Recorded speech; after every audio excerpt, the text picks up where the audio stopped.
রাজলক্ষ্মী এসে ফুলসজ্জার ঘর সাজিয়ে দিল আরজু অপর্ণাকে। আরজু এবং অপর্ণা অনেক খুশি। হ্যাপি বার্থডে দেখা যাবে আজকের পর্বে। বিস্তারিত জানতে ভিডিওতে একটি লাইক দিয়ে পুরো ভিডিওটি দেখতে থাকুন। গল্পের শুরুতেই আমরা দেখতে পাবো আরজুর অবস্থা খুবই খারাপ। অপর্ণা পাশে শুয়ে রয়েছে। এদিকে কিঙ্কর চাপা ফুলকে রেখে গিয়েছে বাগানে, এটা দেখার জন্য চেষ্টা করছে, কিন্তু ভিডিও ফুটেজে ঠিকমতো ভালো কিছুই দেখতে পাচ্ছে না। ওই মুহূর্তে এখানে মীরা চলে এসেছে। মীরাকে দেখে অর্ক বলে, মীরা তুমি এসেছো ভালোই হয়েছে, জানো আর্যদার অবস্থা রাত্রে অনেক খারাপ হয়ে গিয়েছে। যা শুনে মীরা তো অবাক হয়ে যায়, বলছে কি বলছো অর্ক, এছাড়া কি হয়েছে? কিন্তু কিঙ্কর অর্ককে কিছুই বলতে দিচ্ছে না, বলছে মীরা তেমন কিছু হয়নি। অর্ক থামো, আমি বলছি। তখন মীরা বলে, কি ব্যাপার, আমাকে তুমি বলতে দিচ্ছ না কেন? অর্ক তুমি বলো। কিঙ্কর তখন বলো, কি বলবে, আমি তোমাকে বলছি। ও এখন ঠিক আছে। তখন মীরা বলে, ঠিক আছে মানে? আমি উপরে গিয়ে দেখতে চাই, এজারে কি হয়েছে? কিঙ্কর বলে, না মীরা তুমি যাবে না। যা শুনে মীরা রাগান্বিত হয়ে যায়, বলছে আমি কেন যাব না কিঙ্কর? সব সময় তুমি আমাকে বাধা দাও, কেন বাধা দাও? অফিসেও তুমি আর্যর ধারে কাছে ঘেঁষতে দাও না, এটা তো বাড়ি, বাড়িতেও তুমি এরকম করো। এই বাড়িতে তো আমার যথেষ্টই যাতায়াত আছে, তাহলে তুমি কেন এরকম করছো? তুমি সরো, এছাড়া আমি দেখতে যাব। তখন কিঙ্কর বলে, না মীরা তুমি এখন যাবে না। তখন এখানে মানসি চলে আসে। মানসি বলে, কিঙ্কর তুমি ওকে কেন যেতে দিচ্ছ না? ও তো আর্যদার বন্ধু হয়, ও যেতেই পারে। তখন কিঙ্কর বলে, মানসি তুমি বুঝতে পারছো না, ও নিজেই অসুস্থ, এজন্য আমি চাচ্ছি না ওর শরীরটা আরো খারাপ হোক, বুঝতে পেরেছ?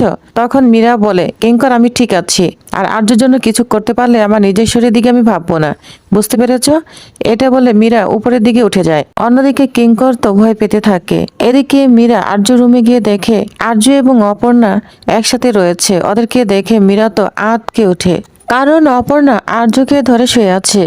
এটা দেখে মীরার খুব কষ্ট লাগছে, আর মনে মনে বলছে ওদের দুজনকে যতই দূরে সরাতে চায় ওরা ততই কাছে এসে যায়। না না, ওদের দুজনকে এভাবে একা থাকতে দেওয়া যাবে না।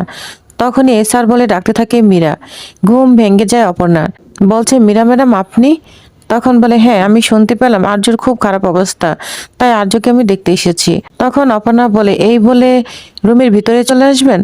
তখন মীরা বলে, ও দরজাটা তো খোলাই ছিল, বন্ধ থাকলে হয়তো নক করে আসতাম। তখন অপর্ণা বলে, তবুও তো এটা বেডরুম তাই না? যা শুনে মীরা বলে, হ্যাঁ বেডরুম, এখন তো আবার তোমাদের বেডরুম, সরি, হ্যাঁ আমার ভুল হয়েছে, নক করে আসা উচিত ছিল, কিন্তু বিশ্বাস করো এসআরের খারাপ অবস্থার কথা শুনে আমি নিজেকে কন্ট্রোল করতে পারিনি, এই জন্যই চলে এসেছি। তখনই আস্তে আস্তে আরজু ঘুম থেকে উঠে পড়ে। মীরা তখন বলে, স্যার তুমি ঠিক আছো? তোমার কথা শুনে আমি ভিতরে চলে এসেছি। যাই হোক তুমি এখন ঠিক আছো, আমি বরঞ্চ চলে যাই। এটা বলে মীরা ওইখান থেকে চলে যায়। অপর্ণা তখন আর্যকে বলে, আপনি উঠে পড়লেন কেন? সারা রাত আপনার জ্বর ছিল, ওষুধও খাওয়া হয়নি, আমার ভুল হয়েছে, রাতেই ওষুধ খাওয়ানো দরকার ছিল, আমার যে কি হয় না। তখন আর্য বলে, তুমি এরকম করো না, আমার জ্বর নেই, দেখো আমার কাছে যেমন জ্বর ছিল তেমনই কিন্তু ওষুধও ছিল। যা শুনে অপর্ণা মিটিমিটি হাসতে থাকে। তখন আর্য বলে, যাই আমি একটু নিচে যাই, সবার সঙ্গে দেখা করে আসি, সবাই একটু চিন্তায় আছে। তো আর্য চলে যাবে। অপর্ণা তখন বলে, একটা কথা বলবো? আচ্ছা চাপা ফুল দেখে আপনি এমন কেন করলেন? তখন আর্য মনে মনে বলে, একটু বেশি ওভার রিয়েক্ট করে ফেলেছি, না না এটা আমার করা ঠিক হয়নি। তখন বলে, অপর্ণা হয়তো একটু টেস্ট ছিল মনের ভিতর, এজন্য একটু ওভার রিয়েক্ট করে ফেলেছি। ও যে বম ফিট করা ব্যাগটা নিয়ে না সবাই যখন ব্যস্ত হয়ে পড়েছে, ওইটা নিয়ে একটু টেনশনে ছিলাম, তাছাড়া সবকিছু মিলে একটু ওভার রিয়েক্ট করে ফেলেছি, এছাড়া আর কিচ্ছু নয়।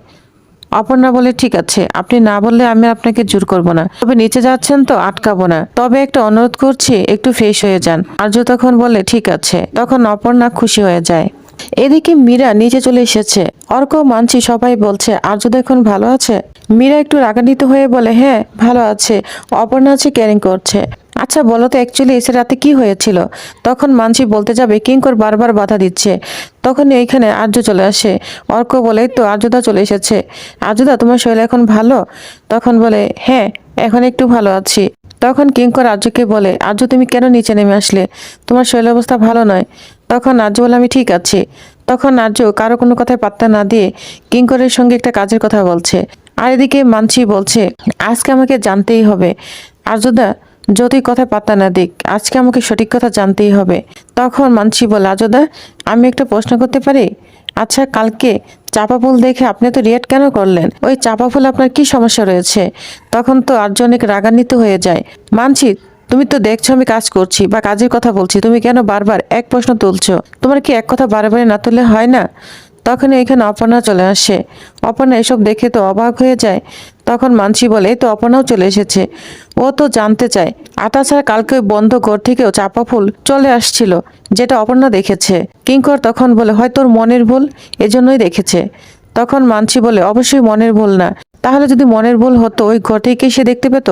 তো কিঙ্কর বলে না না, অপর্ণা কিচ্ছু দেখতে পাইনি, তো এটা ধামাচাপা দেওয়ার জন্য চেষ্টা করে। তখন মানসি বলে তুমি অপর্ণার সঙ্গে এভাবে কথা বলতে পারো না, এটা অফিস নয়, এটা বাড়ি, এ বাড়ির বউ, সবকিছু জানার অধিকার রয়েছে, বুঝতে পেরেছ? আর্যদা অপর্ণা নিজেও জানতে চায় ওই বন্ধ ঘরে কি রয়েছে, কেন এত সমস্যা। যা শুনে তো আর্য রাগান্বিত হয়ে যায়, বলছে ঠিক আছে, ওই বন্ধ ঘর নিয়ে যখন এত সমস্যা, আর চাবিটা তো দিতে হবে, চাবি না দিলে আমার আর অপর্ণার সম্পর্ক নষ্ট হয়ে যাবে, তাই না অপর্ণা? ঠুনকো হয়ে যাবে তোমার আমার সম্পর্ক। তুমি তো আজকেই জানতে চাও ওই ঘরে কি হয়েছে, তোমাকে আজকেই তো জানতে হবে। না নাও চাবি নাও, যাও তুমি ঘরটা খুলো, দেখো দেখো ওই ঘরে কি রয়েছে। চাবিটা দিয়ে আর্য রাগান্বিত হয়ে যায় আর মনে মনে খুব কষ্ট পেতে থাকে। এই সুযোগ নিচে মানছি, বলছে এখনই সুযোগ, অপর্ণাকে আমাকে যেভাবেই ওই ঘরের ওইখানে নিয়ে যেতেই হবে। তখন মানছি বলে অপর্ণা চাবি পেয়েছো, চলো চলো ওই রুমের দিকে চলো, আজকে আমরা দেখবো ওই রুমের ভিতরে কি রয়েছে। অপর্ণা যেতে চায় না, মানছি জোর করে উপরে ঘরের দিকে নিয়ে যায়। আর ফিরে ফিরে তাকায় অপর্ণা আর দেখতে পায় আর্য খুব কষ্ট পাচ্ছে আর বলছে না না উনি খুব কষ্ট পাচ্ছেন। কিন্তু অপর্ণাকে কিছুতেই আর্য কাছে যেতে দেয় না মানছি। মনে মনে বলে আজকে আমার মনের আশা পূরণ করবই, অপর্ণাকে যেভাবেই হোক ওই ঘরের সামনে নিয়ে যেতেই হবে, তা না হলে এই মেয়ের যা মতিগতি কখন যে চেঞ্জ হয়ে যায়। জোর করে ওই ঘরের সামনের দিকে নিয়ে যায়। এদিকে আর্য তো খুব কষ্ট পেতে থাকে। মীরা বলে এ স্যার তোমার তো শরীর অবস্থা ভালো লাগছে না, তুমি কেন ওই বন্ধ ঘরের চাবিটা দিয়ে দিলে, যেটা বন্ধ তো বন্ধই থাকতো। তখন আর্য বলে মীরা আমি কিচ্ছু জানি না, এখন কোনটা ঠিক আমি আর জানতেও চাই না। এটা বলে আর্য রাগান্বিত হয়ে যায়। তখন এখানে কিঙ্কর চলে আসে। কিঙ্কর বলে আর্য তুই যা, তুই থামা, তাহলে কিন্তু সর্বনাশ হয়ে যাবে। তো আর্যকে কিঙ্কর যেভাবেই হোক উপরের দিকে পাঠিয়ে দিচ্ছে। অর্ক আস্তে আস্তে উপরের দিকে যাচ্ছে, বলছে আর্যদার অবস্থা ভালো লাগছে না, এটা বলে অর্কও যাচ্ছে। এদিকে মানছি অপর্ণাকে একদম দরজার সামনে নিয়ে গিয়েছে, বলছে অপর্ণা দেরি কর না, খুলে ফেলো, আজকে আমরা দেখবো এই ঘরের মধ্যে কি রহস্য রয়েছে। কিন্তু অপর্ণা তখনই মানছির হাতটা একদম ছাড়াতে ফেলে দেয়, বলছে না এই রুম আমি খুলবো না। তখনই দেখে ওইখানে আর্য দাঁড়িয়ে আছে। আর্যর কাছে ছুটে গিয়ে বলে আপনি আমাকে ক্ষমা করে দিন, আর চাবিটা আর্য হাতে তুলে দেয়। বলছে এই ঘর আমি কখনোই দেখতে চাই না, যতক্ষণ না আপনি মন থেকে এই ঘর আপনি আমাকে দেখাবেন সে পর্যন্ত আমি কখনোই দেখতে চাইবো না। তখন যা শুনে আর্য অনেক খুশি হয়ে যায়। আর্য তখন বলে তাহলে তুমি আমাকে সময় দিবে তাই তো? অপর্ণা তখন বলে হ্যাঁ আমি ভুলেই গিয়েছিলাম আপনি সময় চেয়েছেন, আমি আর কখনো আপনার বিরুদ্ধে গিয়ে কোনো কাজই করব না, আপনি কষ্ট পান এই কাজ আমি কখনোই করব না। এটা বলে আর্যকে জড়িয়ে ধরে কান্না করতে থাকে, যা দেখে মীরা অনেক কষ্ট পায়। তখনই ওইখানে রাজলক্ষ্মী চলে আসে। রাজলক্ষ্মীকে দেখে অপর্ণা অনেক খুশি হয়ে যায়।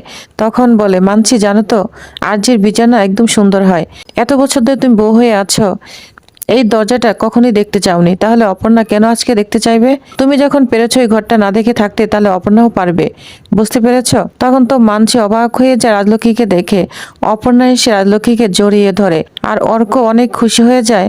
আর্য তার মাকে দেখে একটু স্বস্তি পায়। তখন বলে মীরা কিঙ্কর সবাই তো আছো। তখন মীরা বলে আমি এসেছি এছাড়ার সঙ্গে একটু কথা ছিল। তখন রাজলক্ষ্মী বলে আমি জানি, এখন যা কথা বলবে অফিসের সম্পর্কেই কথা বলবে, আর্য এবং অপর্ণার সবই বিয়ে হয়েছে, ওদের একটু নিজেদের মধ্যে সময় কাটাতে দাও, তুমি বরঞ্চ এখন চলে যাও। তখন মীরা কষ্ট পেয়ে এখান থেকে চলে যায়, কিঙ্করও এখান থেকে চলে যায়। অর্ক তখন বলে মা অনেক দূর থেকে এসেছো, চলো খাবে।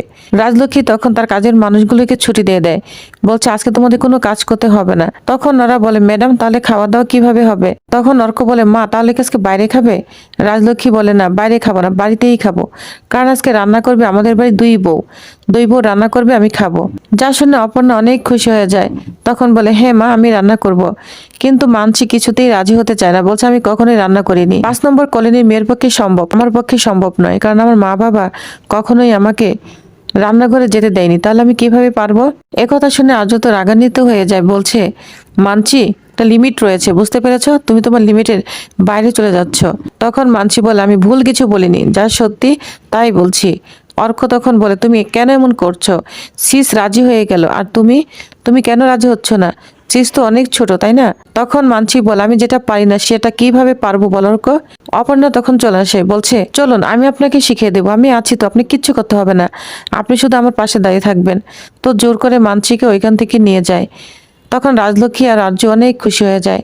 আরজু ঘরের ভিতর চলে আসে। রাজলক্ষ্মী বলে বলো আরজু কি হয়েছে? তখন আরজু বলে মা তোমাকে অনেক ধন্যবাদ। রাজলক্ষ্মী বলে ধন্যবাদ কিসের জন্য? তখন বলে মা এই সময় না তোমাকে আমার অনেক দরকার ছিল, তুমি চলে এসেছো এই জন্য। রাজলক্ষ্মী বলে কিভাবে এত ঘটনা হলো? তখন আরজু বলে মা কি বলবো অপর্ণা ওই ঘর দেখতে চেয়েছে আর আমি চাবি দিয়ে দিয়েছিলাম রাগ করে, কারণ অপর্ণা ওই ঘর থেকে চাপা ফুল দেখেছে আর গতকালকে এক ব্যাগ চাপা ফুল গার্ডেনে রেখে দিয়েছিল। তখন তো যা শুনে রাজলক্ষ্মী অবাক হয়ে যায়, বলছে আজও জানতে পেরেছো এই ব্যাগটা কে রেখেছে? তখন বলে না মা এখনো জানতে পারিনি, তবে জানো তো আমি অবশ্যই জানবো। তখন রাজলক্ষ্মী বলে আমি এত কিছু জানতে চাই না আর্য, তুমি যাকে এই বাড়িতে এনেছো আমি চাই তুমি তাকে নিয়ে সুখী থাকো, তাকে সুখী রাখো। যা শুনে আর্য তো অবাক হয়ে যায়। তো টিউবার্স তাহলে নেক্সট আকর্ষণীয় পর্বে আরো কি কি হতে চলেছে, এই চাপা ফুলের রহস্য আর্য কি বের করতে পারবে? তো জানতে অবশ্যই পরবর্তী আপডেট পর্যন্ত অপেক্ষায় থাকুন। ধন্যবাদ।